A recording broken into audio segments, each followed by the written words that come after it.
ஒரு வணிக வரித்துறை அமைச்சர் புதுசாக வந்து மேற்கு தொகுதியில் வந்து டிஃபன் கேரியர் கொடுக்குறார். டிஃபன் கேரியர் 300 ரூபாய் கொடுத்துட்டு இங்கே என்ன நடக்குது, ஊழல் எவ்வளவு தூரம் மோசமான நடக்குது, இதை கண்டிக்கிறதுக்கு அவருக்கு நிர்வாகத்தில் அவருக்கு டைம் கிடைக்கல. மூர்த்திக்கு பிடிஆர் பழனிவேராஜன் அப்படியே சைலண்ட் ஆகிட்டார். என்னைக்கு அவர் பதவி இறக்கணம் பண்ணாங்களோ அதுலேருந்து சைலண்டார். வர்ற தேர்தலில் நிற்பாரா நிற்கலான்னு தெரியல. அவர் எங்க போங்கடா, உங்களுக்கு தான் உங்கள் பொங்கச்சோறு வேணா, இந்த பூசாரி தொழில் வேணான்ற மாதிரி அவர் இருக்கார். இந்த 2 அமைச்சரும் போய் இந்த மாதிரி அரசு நிகழ்ச்சியில் கலந்து கொள்றதே அசிங்கமாக இல்லையா? மக்கள் என்ன நினைப்பாங்க?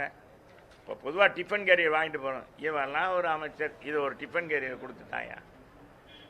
இங்கே நடக்குது பெருத்த ஊழல், இதை கண்டிக்கிற வகை இல்லை, இந்த அமைச்சர் என்ன செய்கிறான் அப்படின்னு தான் நினைப்பாங்க. நாங்கள் தான் சொல்கிறோம், இந்த 2 அமைச்சரும் ஒன்றுக்குமே லாயக்கலாங்க. அவங்க சொந்த வேலையை தான் பார்க்குறாங்க. நாங்கள் 10 ஆண்டுகள் அமைச்சராக இருக்கும்போது மதுரைக்கு எண்ணற்ற திட்டங்களை கொண்டு வந்தோம்.